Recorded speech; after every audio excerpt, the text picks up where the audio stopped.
Puji Tuhan, malam hari ini kita boleh bertemu di dalam ibadah online kita melalui aplikasi Zoom. Biarlah segala sesuatunya boleh berjalan dengan baik. Kita rindu untuk menyenangkan hati Tuhan. Mari bersaat teduh di hadapan Tuhan. Terima kasih Tuhan Yesus untuk kasih-Mu, penyertaan-Mu, pemeliharaanmu Bapa. Biarlah kami saat malam hari ini Tuhan, kami rindu bertemu Engkau ya Bapa. Kau jamah hati kami Tuhan Yesus. Biarlah setiap pujian yang kami naikkan boleh menyenangkan hati Tuhan. Kita naikkan pujian bukan dengan kekuatanku.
Ku pandang wajah-Mu,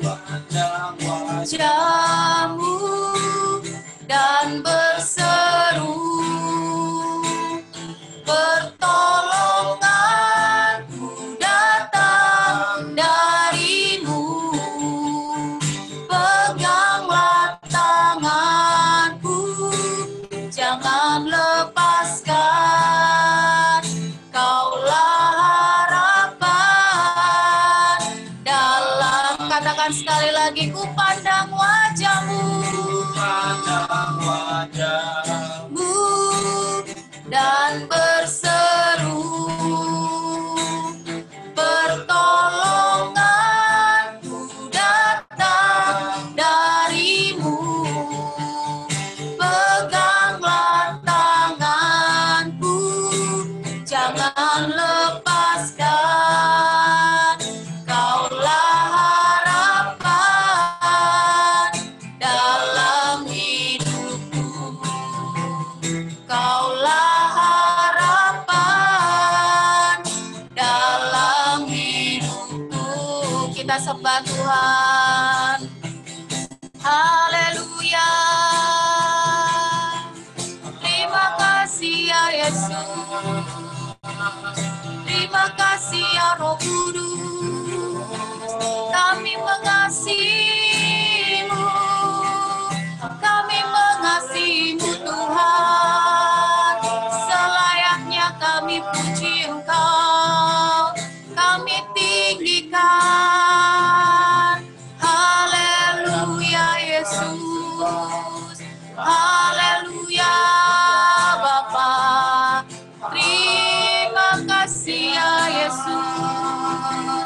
Terima kasih ya Yesus. Haleluya.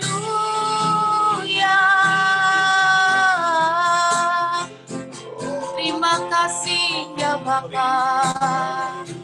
Terima kasih ya Yesus. Kami tinggikan Engkau Tuhan. Kami tinggikan dan kami agungkan nama-Mu Yesus. Ku pandang wajah-Mu dan berseru, pertolonganku datang dari-Mu.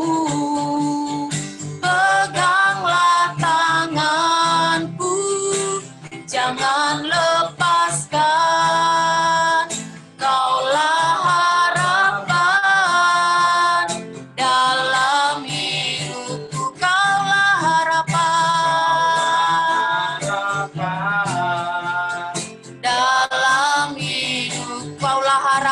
dalam hidupku, Kaulah harapan dalam hidupku. Saya serahkan kepada Bapak Gembala untuk menyampaikan kebenaran firman Tuhan.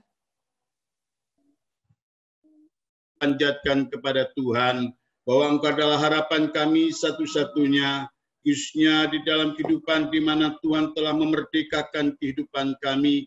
Tuhan yang membebaskan kami dari segala kuasa dosa, kuasa kegelapan, segala ikatan-ikatan duniawi. Terima kasih ya Bapa, terima kasih. Biarlah kiranya dengan kehidupan yang merdeka ini, kami boleh memanfaatkan kehidupan ini untuk memuliakan nama Engkau, mampu menjadi berkat bagi orang-orang di sekitar kami. Tibalah saatnya kami akan mendengarkan kebenaran firman-Mu. Kiranya Allah Roh Kudus yang menerangi, memberikan roh pengertian atas kebenaran firman-Mu, sehingga apa yang kami dengar, apa yang kami pelajari, kiranya semua boleh kami pahami, dan semua atas izin Tuhan. Terima kasih Bapa, terima kasih. Berbicaralah Kau kepada kami sekalian umat-Mu, siap mendengarkannya. Dalam nama Tuhan kami Yesus Kristus Allah yang hidup, kami berdoa dan mengucap syukur. Terpuji nama-Mu, semua yang percaya katakan amin. Shalom Bapak Ibu Saudara kekasih-kekasih Tuhan. Kita bersyukur pada malam hari ini kita boleh kembali beribadah bersama-sama. Selayaknya lah kita sebagai orang yang dimerdekakan, senantiasa memiliki hati yang selalu rindu untuk berjumpa dengan Sang Pencipta kita, Tuhan kita Yesus Kristus yang memerdekakan kita.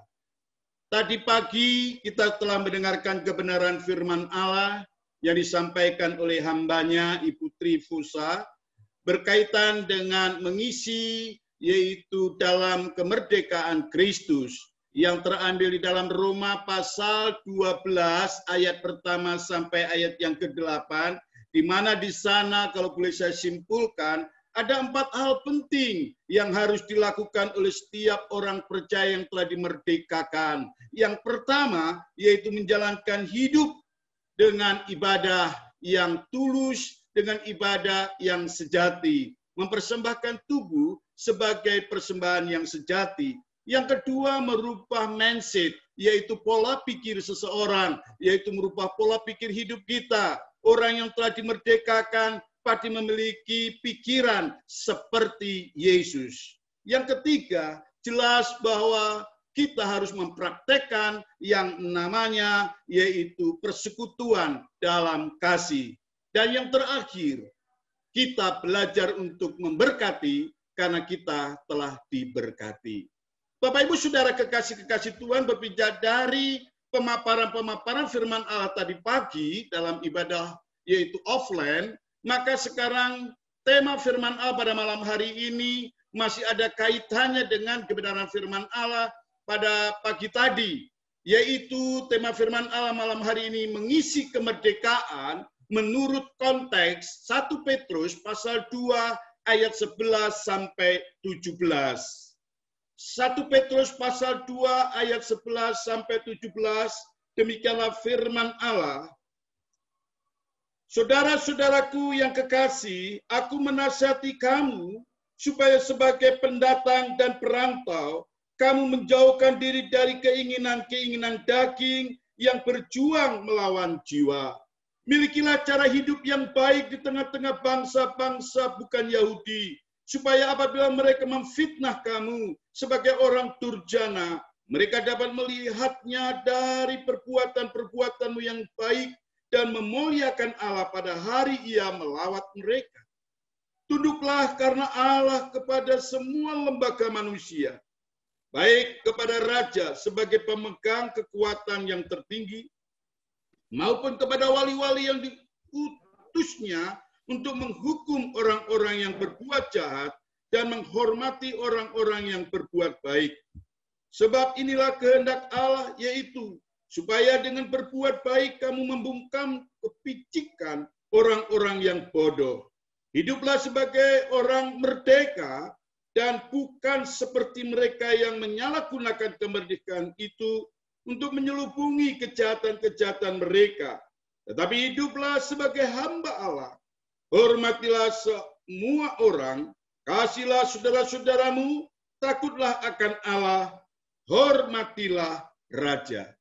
Bapak Ibu Saudara kekasih Tuhan, sebagai ayat emas atau mungkin inti dari kebenaran firman Allah terdapat di dalam 1 Petrus pasal 2 ayat yang ke-16.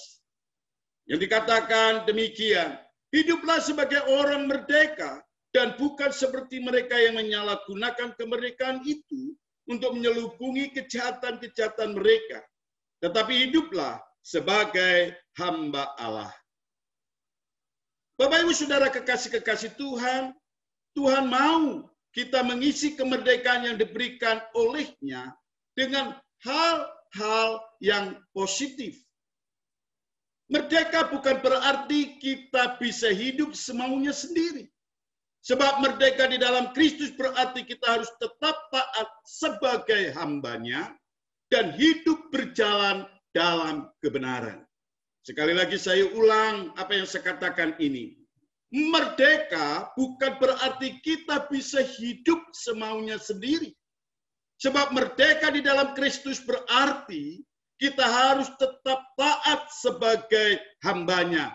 Ini yang Bapak Ibu harus garis bawahi.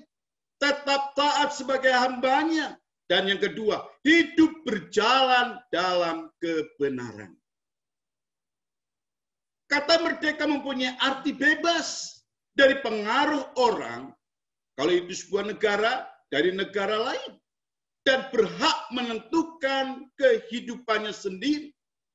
Bebas dari orang atau kelompok lain.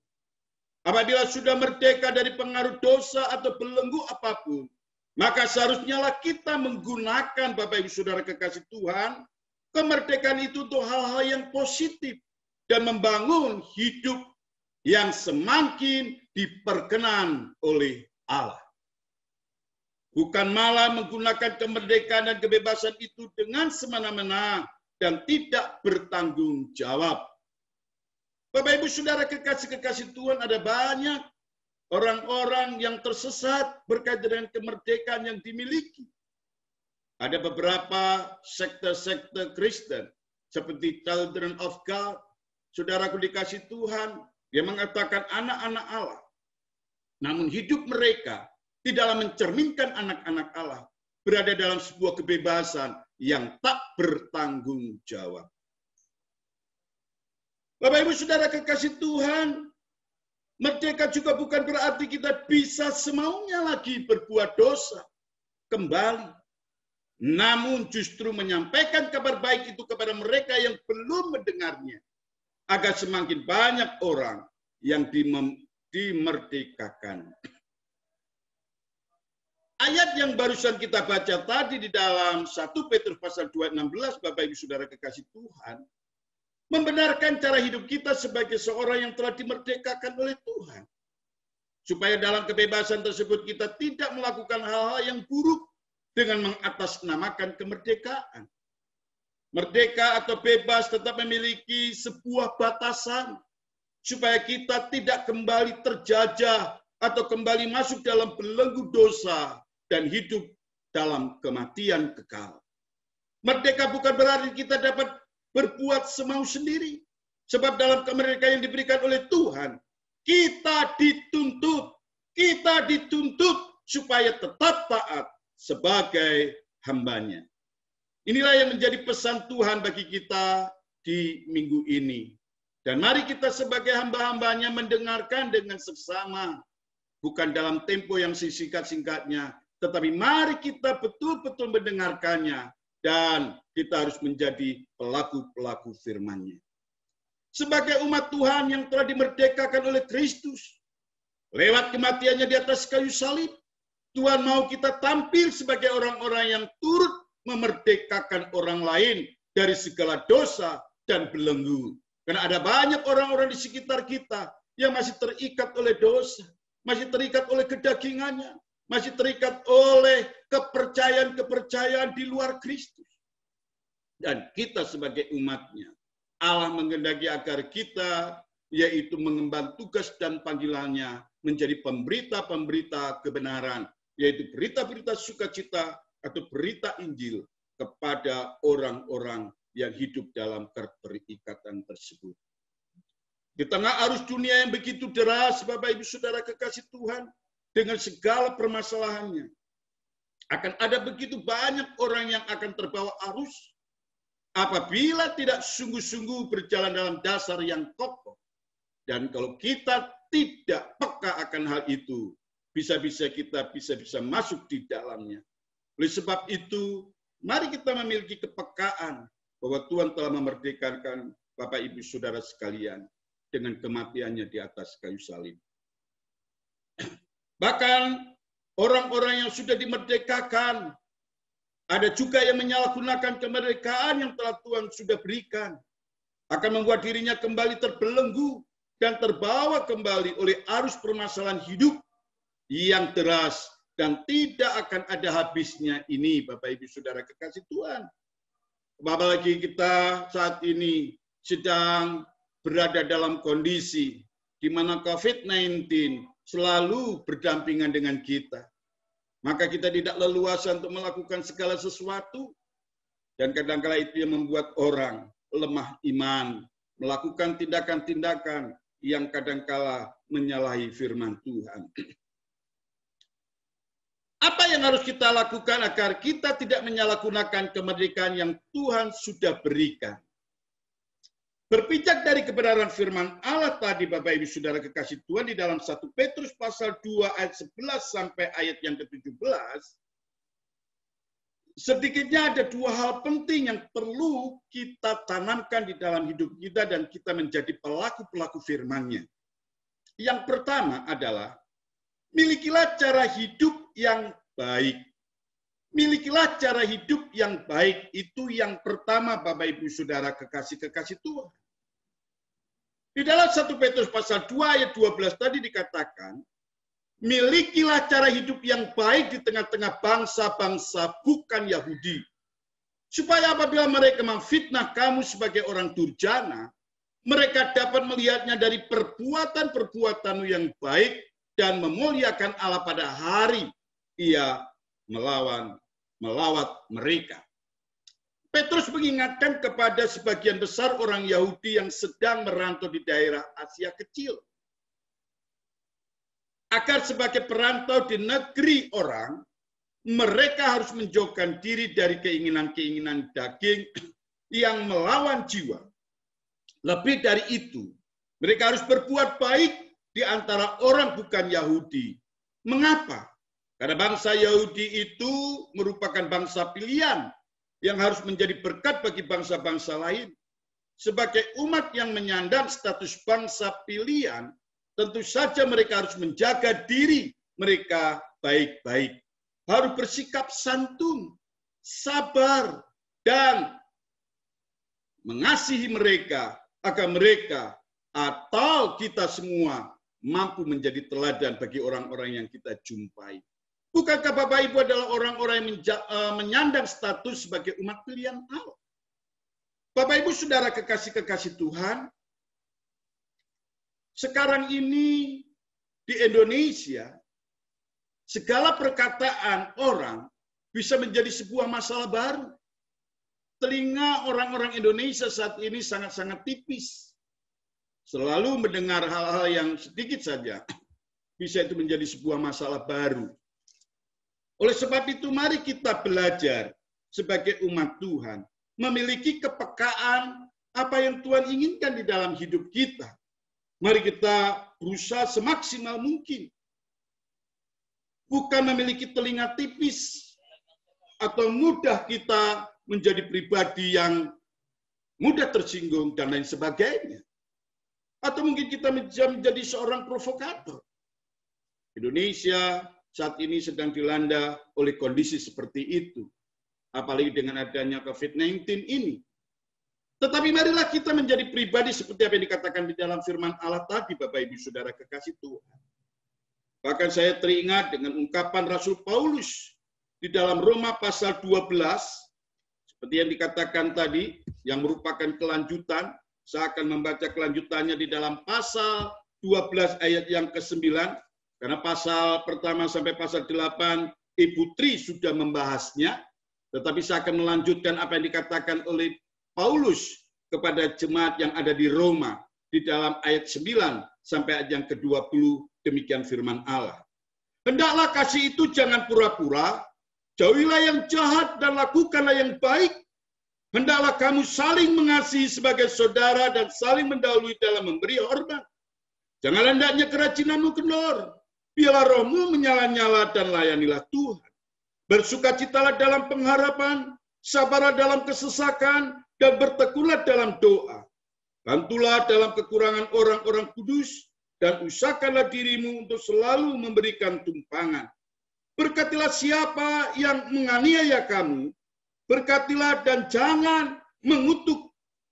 Berkatilah siapa yang menganiaya kamu, bersukacitalah dengan orang yang bersukacita, dan menangislah dengan orang yang menangis. Hendaklah kamu sehati sepikir dalam hidupmu bersama. Jangan kamu memikirkan perkara-perkara yang tinggi, tetapi arahkanlah dirimu kepada perkara-perkara yang sederhana. Janganlah menganggap dirimu pandai. Janganlah membalas kejahatan dengan kejahatan. Lakukanlah apa yang baik bagi semua orang. Sedapat-dapatnya, kalau hal itu tergantung padamu, hiduplah dalam perdamaian dengan semua orang. Saudara-saudaraku yang kekasih, janganlah kamu sendiri menuntut pembalasan, tetapi berilah tempat kepada murka Allah. Sebab ada tertulis, pembalasan itu adalah hakku. Akulah yang akan menuntut pembalasan, firman Tuhan. Tetapi jika seterumu lapar, berilah dia makan. Jika haus, berilah dia minum. Dengan berbuat demikian, kamu menumpukan bara api di atas kepalanya. Dalam ayat yang terakhir, dalam ayat yang ke-21, firman Allah berkata demikian. Janganlah kamu kalah terhadap kejahatan, tetapi kalahkanlah kejahatan dengan kebaikan. Inilah yang mendasari untuk kita mengisi kemerdekaan, milikilah cara hidup yang baik. Bapak Ibu Saudara kekasih Tuhan, inilah sebenarnya alasan mengapa kita harus memiliki cara hidup yang baik, yaitu supaya orang-orang di luar kita, yang kita kenal dengan orang asing, yang menganut aliran mungkin sesat, kalau boleh dikatakan dalam sebuah istilah, paganisme, artinya menyembah kepada berhala, paham menyembah kepada Allah. Bapak Ibu Saudara kekasih Tuhan, ketika mereka melihat perbuatan-perbuatan kita, biar kiranya mereka menyadari bahwa kita adalah orang-orang yang memang umat pilihan Allah. Berbuat baik itu merupakan pertahanan terbaik dari orang-orang yang berbuat jahat kepada kita. Yang lebih utama ialah agar mereka kelak dapat memuliakan Allah karena kehidupan perbuatan baik kita. Melalui perbuatan baik diharapkan banyak orang dapat melihat bahwa Kristus dalam hidup kita, sehingga mereka juga bisa memiliki hidupnya dengan dikuasai Kristus. Dan pada akhirnya, Bapak Ibu Saudara kekasih Tuhan, mereka mampu bertobat dan memuliakan Allah seperti kita. Berbuat baik itu yang harus kita lakukan dalam mengisi kemerdekaan.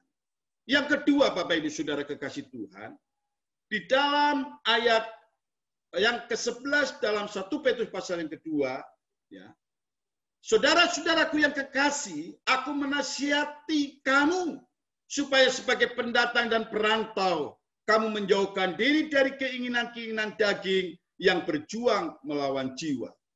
Kalau boleh saya simpulkan dalam kebenaran firman Tuhan ini, bahwa untuk mengisi kemerdekaan yang kedua adalah memiliki kesadaran bahwa kita ini hanyalah pendatang dan perantau. Karena rumah kita, tempat kita, asal kita bukanlah dari dunia ini, tapi dari surga. Maka kita ini adalah perantau, kita ini adalah pendatang, Bapak Ibu Saudara kekasih-kekasih Tuhan.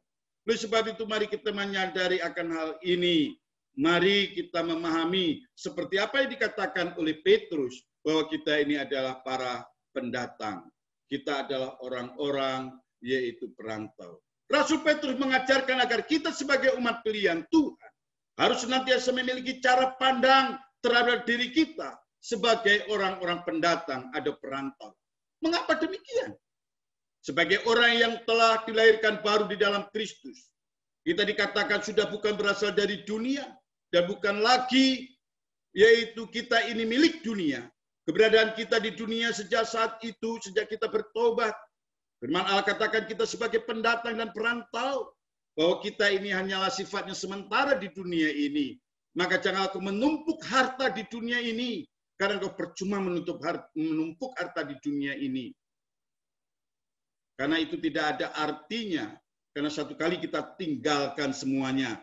Karena kita akan pergi ke rumah di mana Tuhan sudah siapkan, yaitu di surga. Maka apa kita katakan bahwa dunia ini sementara? Karena keberadaan kita tentunya tidak untuk selama-lamanya berada di dunia. Ada masa di mana kita harus pulang ke tempat di mana Bapa kita berada. Bapak Ibu, saudara kekasih Tuhan, ingat baik-baik. Dunia semakin hari mencoba menarik keberadaan kita agar kita keluar dari rencana dan panggilan Tuhan sebagai pendatang dan perantau tadi. Dunia mencoba membuat kita tinggal menetap untuk selama-lamanya di dunia ini. Makanya tidak sedikit orang yang menumpuk harta di dunia ini, enggan mau berbagi kepada sesama. Tetapi ingatlah, itu bukan gaya hidup kita, khususnya gaya hidup jemaat anugerah. Jemaat anugerah memiliki gaya hidup untuk belajar berbagi dengan sesama. Karena itu adalah yaitu firman Tuhan. Dunia dan penduduknya berusaha menawarkan dan mengiming-imingi kita dengan tawaran-tawaran yang menarik. Dan saya yakin tidak usah dijelaskan pun, Bapak, Ibu, Saudara sekalian tahu semuanya. Ada peperangan kuat dari dunia untuk menghancurkan keberadaan kita dari rencana Tuhan.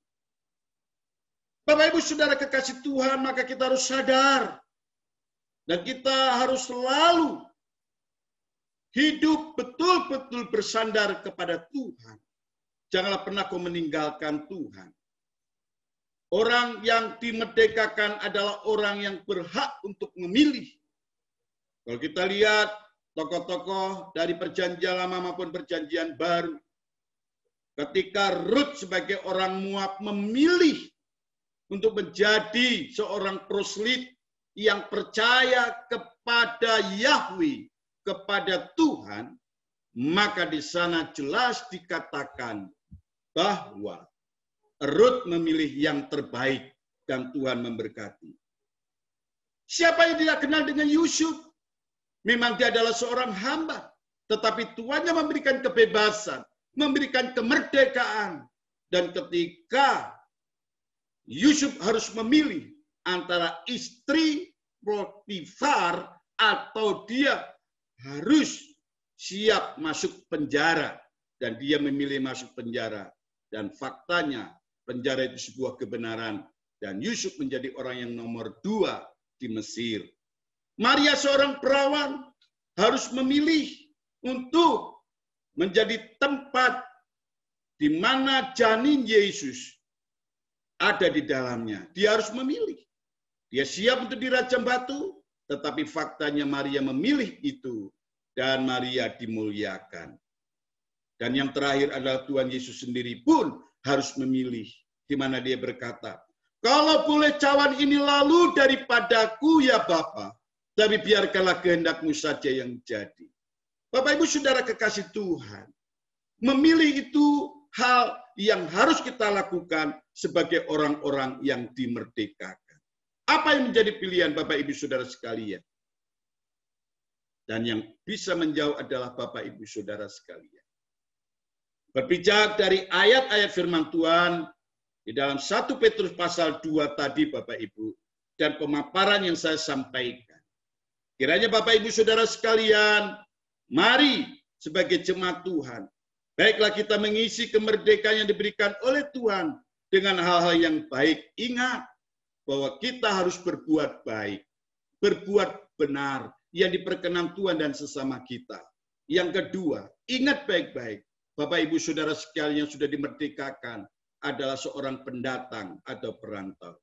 Merdeka bukan berarti kita bisa hidup semuanya sendiri, sebab merdeka di dalam Kristus. Kita harus tetap taat sebagai hambanya. Merdeka oleh karena Dia, kita juga dituntut untuk memberitakan kabar baik melalui cara hidup kita kepada mereka yang belum percaya. Kiranya firman Allah yang sederhana ini boleh memberkati kita semua. Amin untuk firman Tuhan. Mari kita bersatu di dalam doa. Bapa dalam surga, terima kasih Tuhan untuk kebenaran firman-Mu yang Tuhan sudah sampaikan melalui hamba-Mu Bapa. Biarlah kami boleh mengisi kemerdekaan yang sudah Tuhan berikan kepada kami dengan melakukan firman-Mu, melakukan kebenaran firman-Mu di dalam kehidupan kami Bapa. Tuhan memberkati hamba-Mu yang sudah menyampaikan kebenaran firman-Mu. Juga Engkau memberkati kami sekalian yang hadir di dalam ibadah melalui aplikasi Zoom pada malam hari ini Tuhan. Apapun yang menjadi pergumulan permasalahan kami serahkan ke dalam tangan-Mu Tuhan, karena kami percaya bersama dengan Tuhan kami dapat melakukan perkara-perkara yang besar. Terima kasih Tuhan, terima kasih untuk waktu kesempatan yang Tuhan masih berikan buat setiap kami. Kami boleh dimerdekakan Tuhan dari belenggu-belenggu dosa karena pengorbanan-Mu di kayu salib Tuhan. Terima kasih Tuhan, biarlah kami boleh mempraktekkan firman-Mu di dalam kehidupan kami sebagai orang-orang merdeka Tuhan. Terima kasih Tuhan, terima kasih. Taruhkan firman-Mu di dalam setiap hati dan pikiran kami Bapa, sehingga kami boleh melakukan firman-Mu di dalam kehidupan kami sehari-hari. Kami mampu mempraktekkan firman-Mu Bapa di dalam perjalanan hidup kami. Terima kasih Tuhan, terima kasih. Bangsa dan negara kami serahkan ke dalam tangan Tuhan. Engkau memulihkan keadaan bangsa kami Tuhan. Kami juga berdoa Tuhan untuk umat-Mu, jemaat-Mu yang saat ini boleh bergabung Tuhan. Kiranya Tuhan juga memberkati. Terima kasih Bapa, terima kasih. Inilah doa syukur kami Bapa. Di dalam nama-Mu kami berdoa dan mengucap syukur. Haleluya. Bapak Ibu Saudara kekasih Tuhan, mari kita menaikkan doa Bapa kami yang Tuhan ajarkan kepada kita. 1, 2, 3. Bapa kami yang di surga, dikuduskanlah nama-Mu. Datanglah kerajaan-Mu, jadilah kehendak-Mu di bumi seperti surga. Berikanlah kami pada hari ini makanan kami yang secukupnya, dan ampuni akan kesalahan kami, seperti kami juga mengampuni orang bersalah kepada kami. Dan jangan bawa kami hidup dalam pencobaan, tapi lepaskanlah kami daripada yang jahat, karena Engkau yang punya kerajaan dan kuasa dan kemuliaan sampai selama-lamanya. Kiranya berkat yang datangnya daripada Allah Bapa, cita kasih dan karunia daripada Tuhan kita Yesus Kristus, serta persekutuan Roh Kudus menyertai kita mulai saat ini hingga sampai Maranatha, Tuhan Yesus Kristus datang kali yang kedua. Terima kasih Tuhan, terima kasih. Semua yang percaya katakan amin. Tuhan memberkati Bapak Ibu Saudara sekalian.